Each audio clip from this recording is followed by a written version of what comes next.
Hello everyone, and welcome back to another Essential Album video. We're now on week 18, and this week we're taking a look at Straight Outta Compton by N.W.A. First released January 25th, 1989. Some notable tracks on this album that don't include any kind of like swearing or anything offensive, I should say, are Gangsta Gangsta, Dope Man, Express Yourself, and Straight Outta Compton, so the title track there. We'll get to the full track list later, and I'll probably have to, edit or censor some of the names of some of the titles. But this is just an excellent gangster rap album. Definitely a defining album, kind of in the genre. Kind of like this, like a good like launching point for rappers like such as Eazy-E, Dr. Dre, and Ice Cube, all of who had successful solo careers like after this. Eazy-E's obviously a little bit more short-lived, unfortunately, because he passed away I think like 6 years or so after this came out in 1995. But just a great kind of debut album. It's N.W.A.'s debut studio album debut. And like I said, kind of definitely a defining album in the gangster rap genre, especially a kind of pioneering album in the West Coast rap kind of subgenre, or like the style, call it. I have some notes here about it. We'll get through those notes, and then we'll get to the track list and all that. So let me just grab my notes here. And open it up. There we go. So again, N.W.A Straight Outta Compton, again, released January 25th, 1989. This is actually apparently the first gangster rap album to go platinum, so sold 1 million copies. And it did that with like limited radio play due to the kind of the content of the lyrical content of the songs. So a lot of it was kind of like somewhat like grassroots, where people were talking about it, they were like boycotting it, and kind of like sometimes the more you try to suppress something, the more popular it gets. So it became popular despite people boycotting, or broadcast companies boycotting the album, and radio stations probably straight up even refusing to play some of the stuff off this album. We see here, we said they ended up boycotting it. It kind of went into detail, like graphic detail of kind of life in, South Central Los Angeles, Compton specifically. In a time before kind of a lot of this stuff was just kind of publicly known. Like if something happened like that made, national news, we maybe would have heard, like we obviously would have heard about it, like the 1992 LA riots and things like that. But I think this album was kind of a lot of people's introduction, or their kind of being exposed to what life is like in Compton and places like that. So like this was like came out like prior to the internet becoming like more widely used. So kind of like albums like this were kind of what people would go off of, and potentially even learn about these kind of areas in like the day-to-day life in these cities and things like that. So that was kind of an interesting takeaway. I didn't listen to this album right when it came out, of course. I want to say I listened to it after getting The Chronic, because I kind of wanted to listen to more of Dre and Ice Cube's and Eazy-E's stuff prior to them doing solo stuff. So I ended up listening to this album for the first time in maybe in 95, maybe 96. Don't exactly remember when it was, but late 80s is when it came out. And during this time period, according to my research, New York City was still kind of the main hub of a lot of hip hop. This album came out, and it kind of brought a spotlight to the West Coast rap, specifically the LA, the LA rap scene, and it kind of you can argue East versus West. But when this came out, I think New York hip hop was still considered to be kind of the go-to, kind of the king at the time. And Straight Outta Compton definitely was a big shot in the arm for West Coast hip hop and West Coast artists. Production of this, I think they produced it for $12,000 or something. It was pretty cheap. Let me see here. There we go. So yeah, it was recorded for $12, and then in an interview, Dr. Dre said, quote, I threw that thing together in 6 weeks so we could have it sell out of the trunk. So Dre is obviously one of the record. I think he was the executive producer, but it's produced by Dre, Yella, and Arabian Prince. And I believe, actually, just bring my notebook back up here. The writers on the album were actually Ice Cube, MC Ren, and the D.O.C. And I think they ended up writing all the stuff that wasn't even rapped by them. So they would Cube, Ren, and D.O.C. wrote the lyrics for basically the entire album, and then Easy and Dre, I don't think wrote their own. So I think that kind of shows. I think that overall Ice Cube is probably like the better like lyricist out of members of this group that kind of went their own ways and kind of did solo work.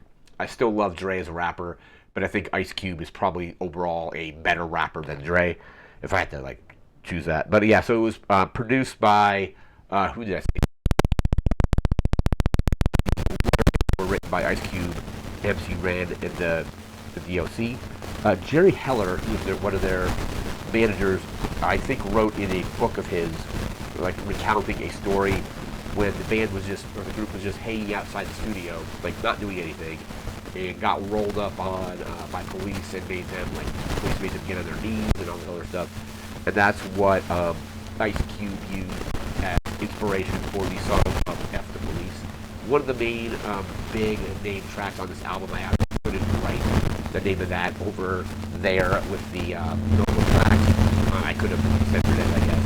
But yeah, one of the well-known songs, the bigger songs on the album. Came out to pretty good reviews. Yeah, reviews up here really quick. The Tribune has it at a 3.5 out of 4. The LA Times gives it a looks like a 3.5 out of 5. Q only gave it a 2 out of 5.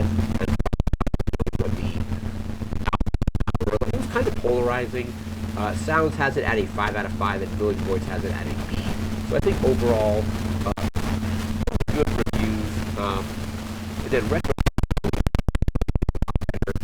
All Music has it at a 5 out of 5. Blender 5 out of 5. Mojo has it at a 4 out of 5. Pitchfork gives it a looks like a 9.7.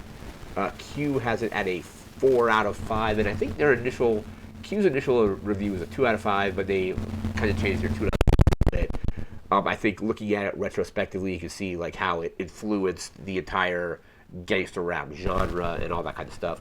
Rolling Stone, again, this is a retrospective review, a 5 out of 5 from them on both their main reviewing magazine or site, and then the album guide, Rolling Stone album guide, also 5 out of 5. 5 out of 5 from the Source, 10 out of 10 from the Spin Alternative Record Guide, and 5 out of 5 from Uncut. So definitely more favorable reviews, like retrospectively, because I think you have to look at this as kind of one of the pioneering gangster rap albums. I think the first gangster rap album I remember listening to was probably The Chronic, but then went back and listened to this one, like after listening to that. And yeah, this is definitely a kind of monumental album, especially specifically in that genre and for West Coast hip hop in general. And now we're going to bring up our track list. We'll get to that here momentarily.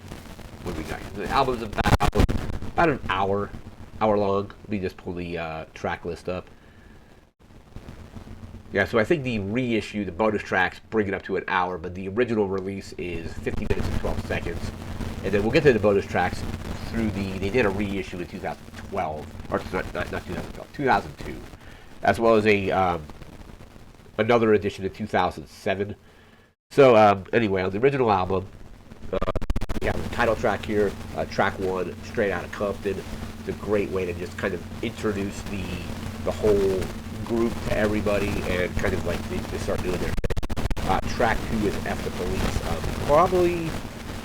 Probably my favorite track on the album if I had to choose one. It's either that or Straight Outta Compton, but I'm probably going to go with F the Police being my favorite. Track 3 is Gangsta Gangsta.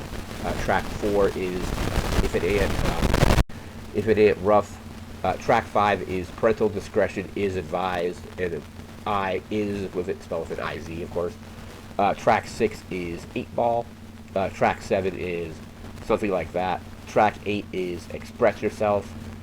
I forget who they used a bunch of samples. I forget who they actually sampled for it. Track 9 is Compton's in the House. Track 10 is I Got the One. Track 11 is Dope Man. That's also one of my favorite tracks on the album as well. Track 12 is Quiet on the Set. And track 13 is Something to Dance to. That's the original release in 2002. There was another, like a reissue, which adds an extended mix of Express Yourself. That's track 14 on that version. Track 15 is Bonus Beats. Track 16 is an extended mix of Straight Outta Compton. And track 17 is A Bitch is a Bitch. And then in the 2007 reissue, or it was a 20th anniversary, but it would have been, 18-year anniversary. They put it on 2007 for some reason. But there is another remix of F the Police, another remix of Gangsta Gangster, another remix of Dope Man, another remix of It Ain't Rough, and then the House, a live version of that. And then into our personnel, obviously, N.W.A is Eazy-E, Ice Cube, MC Ren, Dr. Dre, DJ Yella, and Arabian Prince. And then you have the D.O.C. and also Crazy D doing some stuff on some of the tracks as well. But just overall, a very important album in just hip-hop in general, specifically gangsta rap in L.A., West Coast rap.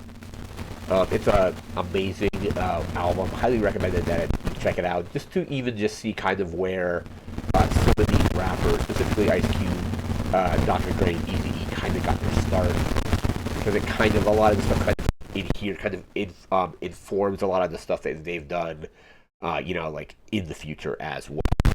But that is going to do it for this video. We'll be back again in a week with a whole new Essential album. No idea what that album's going to be just yet, but we'll be back in a week with that. So that will do it for now. So remember to like, comment, share, subscribe. We'll see you again next time. Thanks again for watching. Take care and have a good one. See ya.